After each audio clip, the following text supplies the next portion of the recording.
అందరికీ నమస్కారం అండి. నేను మీ ప్రెసింగ్ రాంబాబు. మీకు అర్థమవుతుంది కదా మనం ఎక్కడికి వచ్చామేంటో.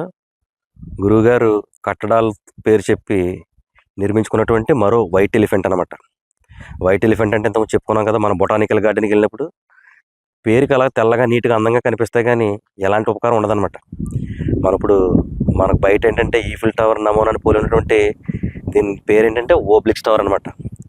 ఇది ఎలా ఏర్పడింది ఏంటి అనే విషయాల గురించి మాట్లాడుకుంటే, ఎవరో ఒక అమ్మాయి తాతయ్య గారో అంకుల్ గారో లేకపోతే కృష్ణారావు గారు అని చెప్పి ఒక అమ్మాయి వచ్చి మాకు ఒక టవర్ ఏర్పాటు చేయండి, ఈఫిల్ టవర్ కట్టండి అయ్యేదని చెప్పానంటే, ఆ చిన్న పాప కోరికను తీర్చానని చెప్పి చాలా గొప్పగా చెప్పున్నారన్నమాట మల్లాడి కృష్ణారావు గారు.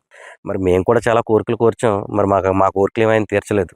సరే, ఆ విషయం పక్కన పెడితే ఇప్పుడు ఇక్కడికి వస్తే ఇక్కడ చూశానమాట దీని మెయింటెనెన్స్ ఎలాగుంది ఏంటనే విషయాలు కొంచెం తర్వాత మాట్లాడుకుందాం. ఈ టవరు ఇంచుమించు దగ్గరగా 100 మీటర్ల హైట్ ఎట్టి ఈ టవర్ని కట్టారు. 60 మీటర్ల లోతు పునాదులు తీశారనమాట. ఈ స్థలం అంతా కూడా ఇంచుమించు 18 ఎకరాల్లో కట్టారు ఇక్కడ. దీనికి సుమారు సిఎస్ఆర్ నిధుల నుంచి 27 కోట్ల రూపాయలు వెచ్చించి ఈ టవర్ అయితే నిర్మించారు. వాస్తవంగా ఇక్కడ పరిస్థితి ఏంటో మీకు తెలియదు ఏం కదా. ఇప్పుడే నేను అక్కడికి లోనికి వెళ్ళి చూసి వచ్చానమాట. ఎవరో కూడా అక్కడ జవాబుదారీతనం కింద ఒక ఉద్యోగస్తులు కూడా నాకేం కనిపించలేదు. మరి ఎవరో ఉంటున్నారో లేరో కూడా నాకేం అర్థం కాలేదు.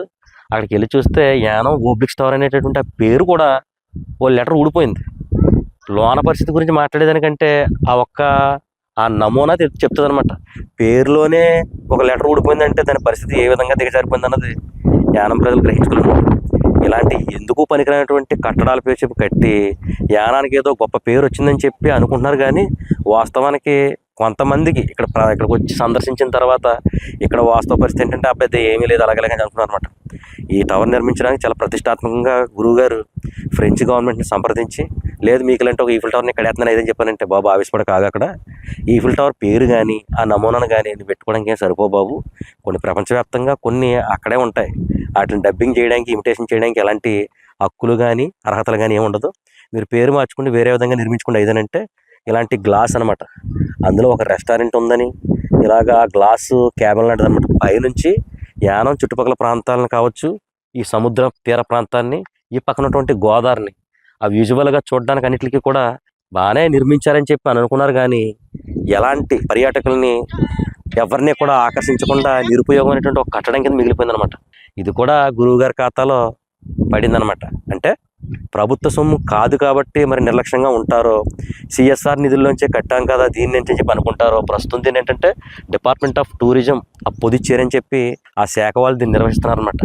అయితే దీని నుంచి ఎలాంటి 10 రూపాయలు కూడా వచ్చేటటువంటి పరిస్థితి లేదు.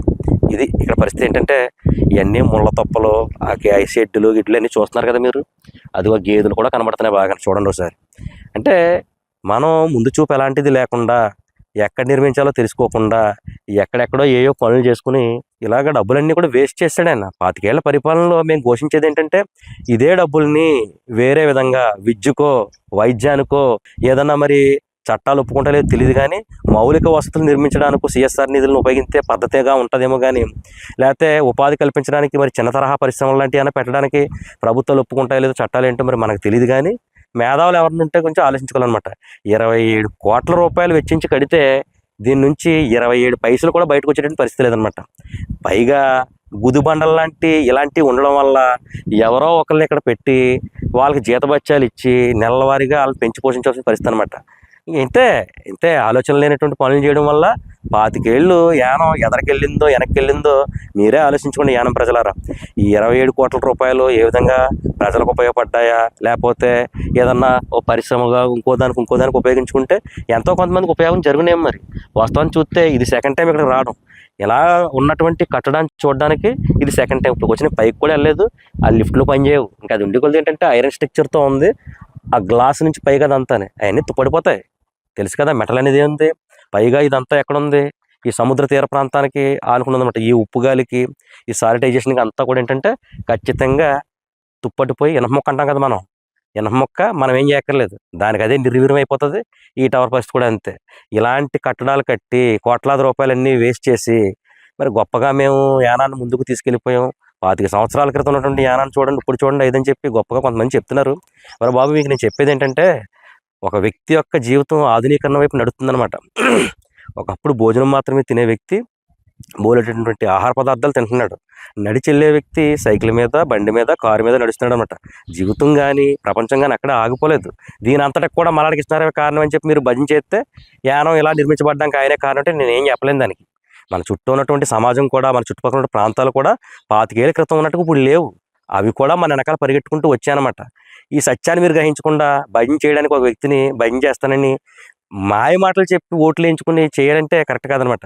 ప్రభుత్వం నుంచి వచ్చినటువంటి సిఎస్ఆర్ నిధుల్ని కరెక్ట్గా కానీ యూటిలైజ్ చేస్తుంటే కొంతమంది కన్నా కొంతలో కొంతన్నా ఉపకారం పొందినమాట. ఇదే పరిస్థితి. చెప్పాను కదా, వైట్ ఎలిఫెంట్ పేరుకి అలా కనిపించదు, ఏముండదు, ఉపకారం కూడా ఉండదన్నమాట. ధన్యవాదాలు మిత్రులరా.